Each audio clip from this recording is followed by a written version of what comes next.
As you know, the BBC is always on the lookout for new vocal groups, and tonight they've come up with a group which they think is the answer to the French swingle singers. It is the Market Gardeners Association Choir, Western Division.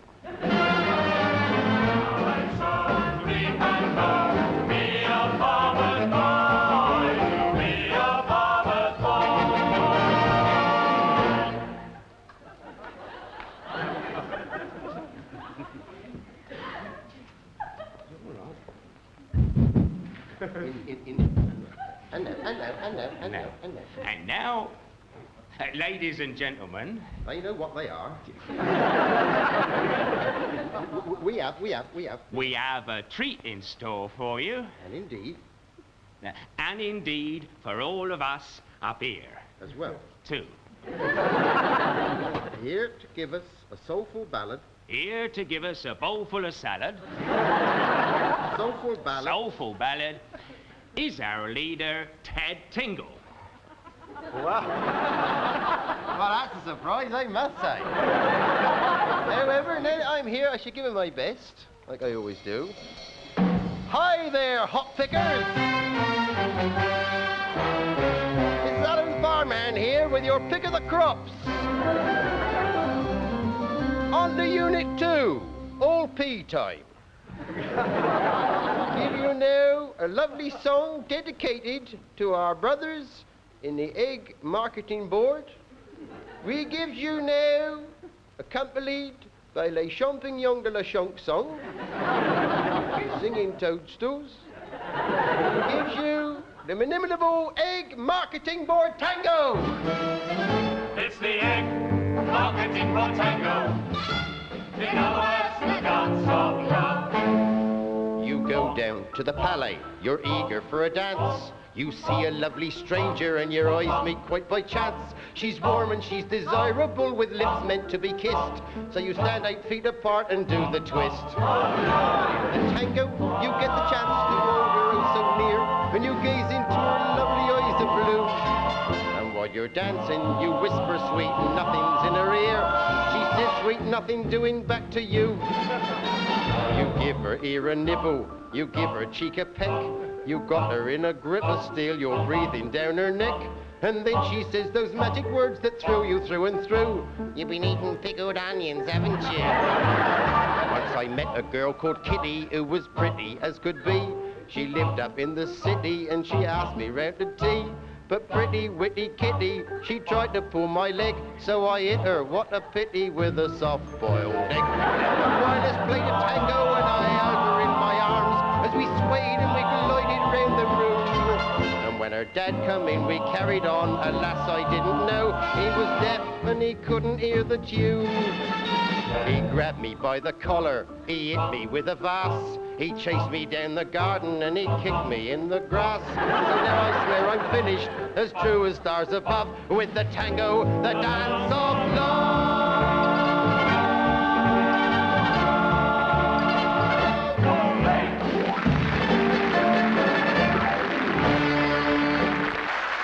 Thank you very much indeed. Ladies and gentlemen, thank you so much. We here in England are very proud of the fact that we have in this country the fastest film director in the world, none other than Mr. J. Arthur Klinker.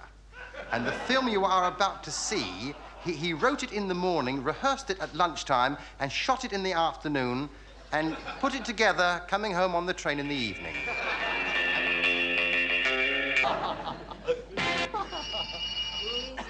It's me, Rudy. Rudy, come in, Rudy. Why, but it's good to see you again after all these years. Oh, Mitzi, I've missed you so. Do you like my little home? It's charming.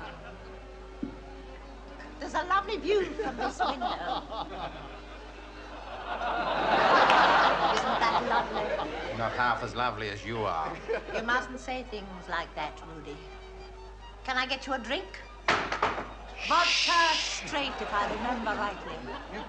Do sit down.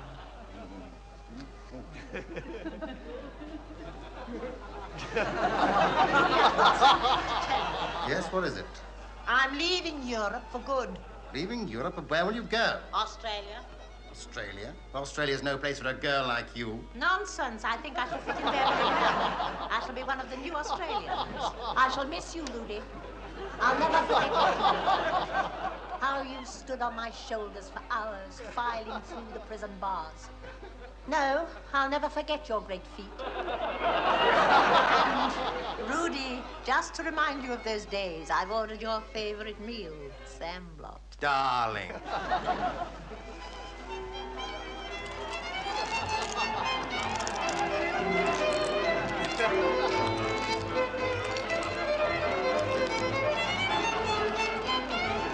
Action.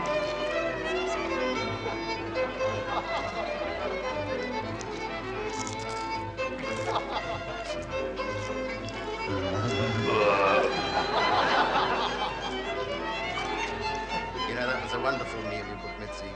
Just like old times. Just like old times. You know, it was awfully sweet of you, Mitzi, to remember that I like the Zamblot. And that's so like you.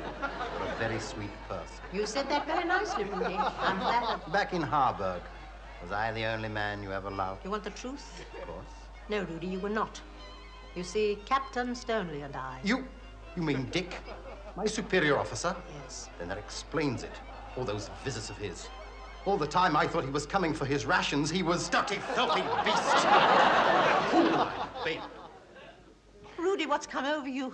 I've never seen you like this before. I'm sorry. But when you told me about Dick, everything went black. There, is that better? Much better. Perhaps I'd better leave. No, don't go, Rudy. It's raining outside. Is it? It's not, you know. Just look out there. No, Rudy, don't go. Stay just a little longer. If you go, I shall be all by myself. I shall have no one to turn to for consolation. Look at me. Can't you see I'm a woman? Yes, I can see that. Very well. I'll stay a little longer. It'll be all right. I know it will. Oh, Rudy, kiss me. 12, take 1. Tonight I've dreamt of holding you like this, alone, just you and I. Never forgive myself. I'd better go. But why, Rudy? I haven't changed. Haven't you? No. I'm just as fond of you now as I ever was. Look at me, Mitzi. There's something I feel you should know. Yes, Rudy? What is it? Well, it's me to explain this, but first met you, Your Grace, but since then, a little older and a little wiser, and to England, I whom meet with whom I share my... It's a good and spoiled it now. Rudy, are you trying to tell me something? Yes. I think I know what it is. You're married, aren't you? I'm afraid so.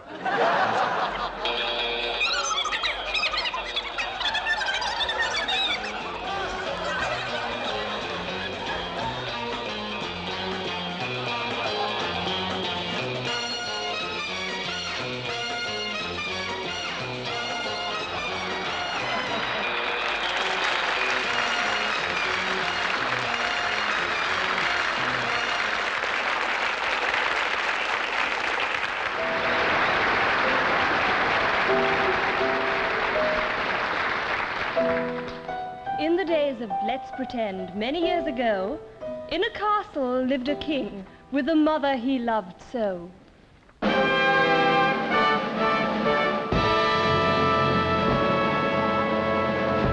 Oh, Mother darling, Mother angel, Mother my love. I shall thump that old crow if you... Mother, where are you? All right, I'm in there, dear. What is it you want? Well, have you sent out the invitations to my wedding on Friday? Yes, I have. And why wasn't the Duchess of Langley on the list? Because she hasn't been invited, that's cause why not. But why not? Well, Mother, look what happened at my birthday party. She sat right next to me right through dinner. She kept making strange noises. She couldn't help it. I know, but Mother, but she kept looking at me as if I'd done it. She kept pretending it was my chair scraping on the floor. Oh, well, the invitations to your wedding have all been delivered. Though why you should want to marry a foreign princess, a girl you haven't even seen, I simply cannot understand. But, Mother, she couldn't be any worse than some of them old boiling pieces you've been trying to palm me off with. I mean, look at the Lady Gertrude, I mean, I ask you. Ah, but a lot of men like widows. Well, so do I, Mother, but not when they got sons older than what I am. I mean, how could I go up to a 40-year-old baron and say, kiss Daddy goodnight? I feel like an idiot. But why a French girl? Well, Mother, she's been highly recommended. I hear she's a morceau de toute droit. And what is this here? It's my French phrase book. I'm learning to parler français, Mother. But whatever for? Oh, sacred blue, Mother. I'm marrying her on Friday. I mean, Friday night we'll be having our cocoa together. How will I be able to tell her it's too hot or not sweet enough if I don't speak the lingo? Look, I tell you what you do, little Mother. Nip right on off out of it and see the chef and tell him to prepare a sumptuous repast for the wedding feast. Very well. Here, Mother, just a minute. Tell him I don't want no more than suet dumplings like we had on my birthday. Like cannonballs they were. Oh, they did give me jip. And Mother, don't forget, I'm marrying a French lady. They're used to good quality cooking, what they call horticulture. La plume de ma tante est dans le jardin. That'll get her going for a start, eh? Oh, most gracious Majesty. Oh, most noble king. Oh, what do you want? All the wedding clothes for the royal couple, my liege. For the ceremony, this for the bride and this for the groom. Yes, well, how about after? Yes, my liege, after. After the seminary, you know. Oh, when we retire to the Royal Boudoir. For the royal boudoir, my liege, we thought something like this. Note how daringly it's cut, my liege. How it hugs every subtle curve. How the deep V neckline is teasingly embroidered with the most delicate white lace. Well, I must say you've done a grand job on that. What's she going to wear? Yes, that'll do fine. Now, look, I'm going to my study now, and I'm going to study, see? So I don't want no interruptions. C'était un jour de nuit très dur. And what means that, my liege? It has been a hard day's night. Welcome, merry people. Whoa! Terrible news, my lords, dreadful news. Well, out with it, man. What is it? A plot, my lords, a plot to kill the king. A plot to kill the king? But who would dare do a thing like that? His Majesty's cousin Catherine, Duchess of Whitworth. She has this day sent him an invitation to take wine with her tomorrow. And there within the castle walls, the assassination is to take place. You've done well to warn us. Away with you now. And with the king out of the way and yet unmarried, Catherine will be next in line for the throne. We must stop the invitations reaching the king. But she'll kill him anyway, even if he goes to her or not. She still has 5 days in which to dispose of him before the wedding. How long since the king and Catherine last met? About 10 years. Why? 10 years, I wonder. Supposing we sent someone who looked like the king, dressed like the king and talked like the king. But you think we could find such a man? It's our duty to try. So off went the conspirators and scoured the countryside. They searched the villages and towns, the hamlets far and wide, until one day they found a peasant fishing on the beach, the very double of the king in everything but speech. Oh, no, brown cow. No, you concentrate not. How now, brown cow? Hey, nay, brown cow. It's better if you practice. You'll be able soon to say like me, how now, brown cow? I'm going to have a heck of a job getting that into a conversation, though, ain't I?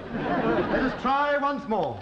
Oh, that's a nice light pike handle. That's a nice light pipe handle. Listen, boy, listen. That's. Look, that. A nice light pike handle. That's a nice light pike handle. That's a nice light pipe handle. The king doesn't talk like that anyhow. He talks like this. It's a nice light pike handle. It must be funny then if he talks like that. That's a nice light pipe handle. By George, he's got it. He's really got it. You did it! His Majesty's tailor. Now for the test. Another word, remember. Up with his tunic. Oh, noble king, oh most gracious Majesty, I came post-haste in answer to your Majesty's summons. Pray, what does His Majesty require of me? His Majesty requires a duplicate set of visiting clothes. Oh, the magenta. Oh, what taste, what impeccable taste His Majesty has. But could I not just measure His Majesty's other visiting clothes? No, I think you'd better measure him. He appears to have got much fatter. Oh, my lord, now, but please. His Majesty was never fat, well built, solid, comfortable, yes, but never fat. Well, I say he's fat. Lord Albert, pray have a care. His Majesty has that healthy, athletic build, so admired by the ladies and envied by men. Now, if His Majesty would be so kind as to raise his exquisitely shaped arm just a teensy-weensy bit... Oi, put your arm up, fatty. Say we will all lose our heads. Please be careful. Well, we caught him. This isn't the king. If this were the king, would I prod him like this? Oh, would I kick him like this? But he looks so like him. I know. You're a great fat nit. You're an ugly great layabouts. Oh, I say, may I be my guest? Oh, you big fat oaf. Oh, that is. Oh, you tight-fisted old twit. When are you going to pay your bill? Oh, I never did like him anyway. Is this fun? You know, he owes me for 37 suits of doublet and hose, to say nothing of other bits and tripperies. I don't think I like this game. And if you forget your accent when we go to Whitworth Castle this afternoon, you'll like it even less. Here, watch it.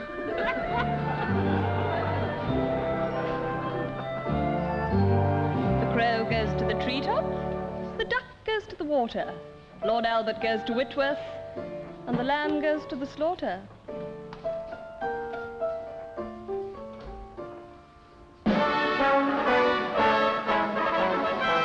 His Majesty King Henry.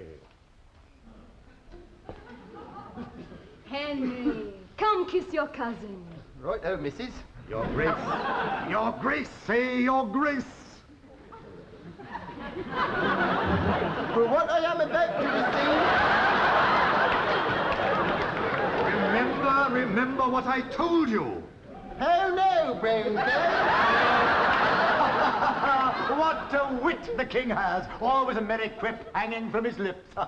Come, Henry, sit down. Right. You must tell me all your news. You may leave us now, Lord Albert.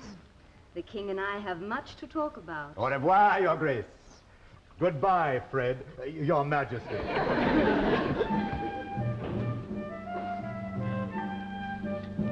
So Catherine schemes her wicked schemes, completely unaware that the true king's found his invitation and will soon himself be there.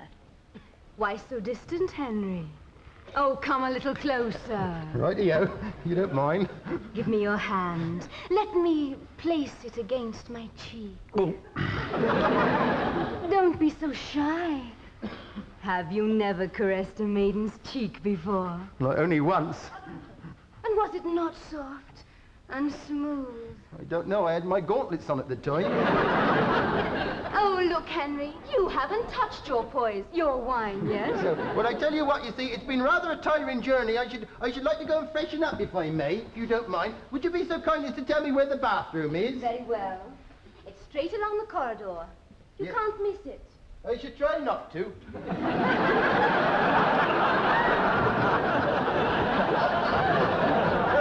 Well, it won't be long now. Her Gracious Majesty, Queen Catherine. I like it. Oh, cousin, how lovely to see you again. You just haven't changed a bit, you know. Should I have? Tell me, have I changed much? Hardly at all. Nonsense. Since the last time I saw you, I've gone quite grey. Yes. Well, drink your wine. No, thank you. No, not a drop for me, thanks.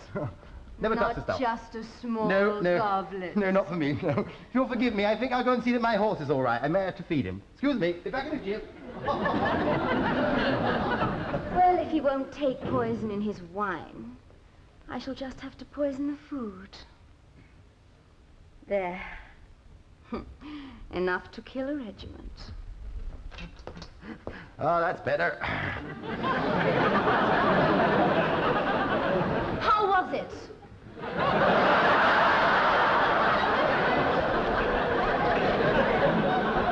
Very nice, thank you. Was the horse all right?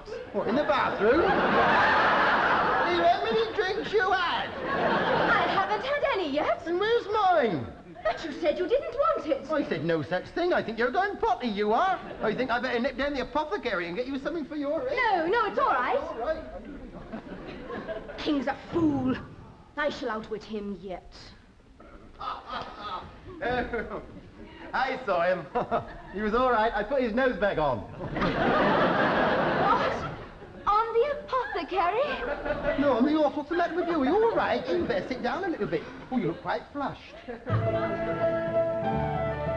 So late into the evening continues the deceit. A body falls into the moat. The plan is now complete. The royal couple marry, a very grand affair. 'Tis evening, and Lord Tenby now leaves the happy pair. Well, your majesty, married at last. Yes, my word. So for a little while back at Whitworth Castle, I thought I wasn't going to make it. Such an exquisite bride. Oh, my word, yes. But no doubt your majesty will want to retire. Good night, good night, good night, good night. Darling, I'm so tired. Don't you think it's time we retire? If you say so. Don't be long, darling. No, I shan't be long, my poppet. Oh, I'm going to enjoy being married to her. Better than that old crow I got in a farmhouse, I tell you what.